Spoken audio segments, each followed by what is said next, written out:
John D. Rockefeller was one of the most powerful men of the early 20th century, quite possibly the most powerful businessman the planet has ever known.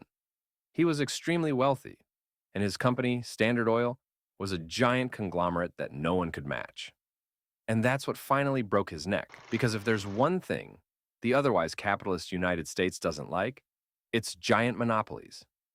And so it was that in 1911, Standard Oil was broken up into 39 smaller companies by political decision. Does that sound scary to you?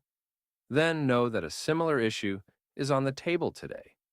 The US government does not like the dominance of some of the technology giants, and in particular of Google, which for many years has sovereignly ruled the world of internet search. Is it possible that such a huge company will be split up? What would such a process look like? And should the company's shareholders react in any way? Hi investors, this is Chris from 𝗕𝗂𝗶𝟐. None of the information in this video is investment recommendation. Always do your own detailed analysis. The United States is launching its biggest legal battle against a tech giant in more than 2 decades. The government has now hinted it could ask a court to order parent company Alphabet to break up some parts of its business. Why?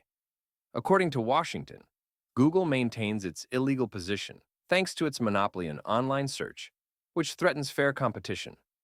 In addition to search, Google offers a wide range of services and products such as the Android operating system, the Chrome browser, Google Cloud Services, and many others. These products cover everything from mobile devices to artificial intelligence. However, Google has bought hundreds of companies on its way to the top, which has allowed it to expand its reach into various industries, even autonomous vehicles. Some of the most well-known acquisitions include YouTube in 2006 for $165 billion Android, and DeepMind, a leader in artificial intelligence.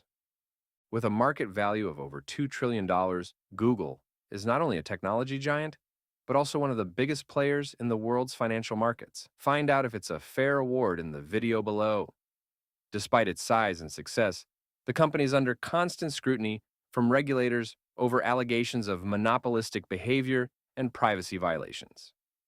The move comes after a groundbreaking ruling by a U.S. judge this August, which concluded that Google has a 90% share of the U.S. search market, and that's already becoming a problem, according to the government.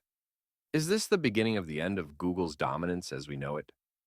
If you want to know not only the fair price of Google and be at the center of the stock market, become a member of 𝗕𝗂𝗶𝟐.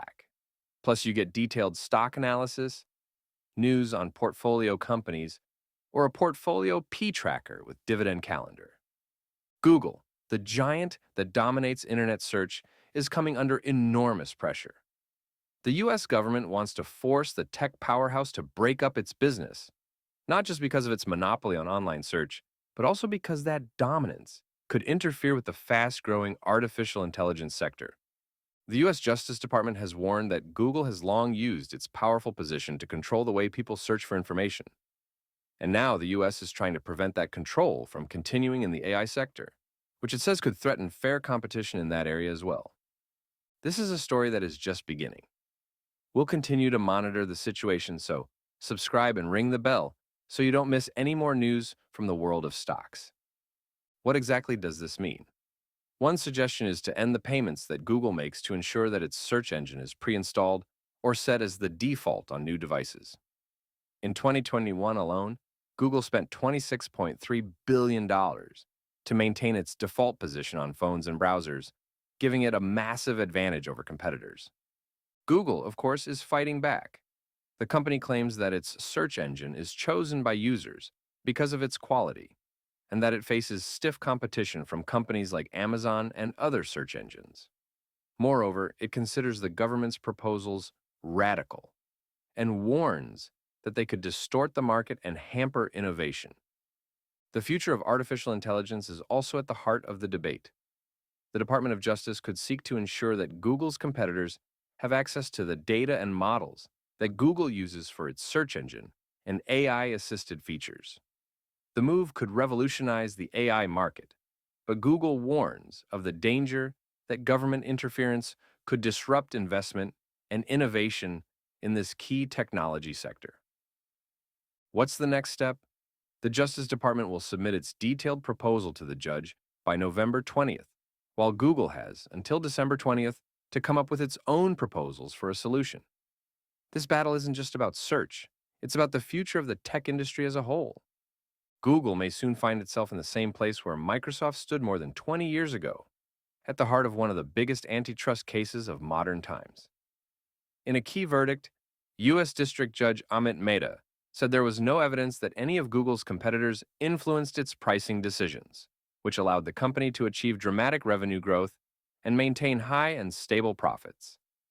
The case is the first major antitrust litigation in the tech world since the legendary U.S. versus Microsoft in 1998, when it was ruled that Microsoft abused its monopoly on operating systems, leading to the demise of Internet Explorer. The same precedent is now influencing the battle against Google, which is facing similar allegations. And Google isn't the only one facing antitrust lawsuits. Charges have already been brought against other giants like Meta, Amazon, and Apple in the U.S., all as part of an effort to curb monopolistic practices in the tech world. If there really is a major crackdown on Google's business, it could have a significant impact on the share price. But if the court were to come up with radical practices, investors could get the shares on the market at a much bigger discount. Further, if you're interested in the tech sector and would like to learn more about a company that hasn't yet come into contact with the antitrust agency, check out our previous video where we broke down one such company. Good luck with your investments.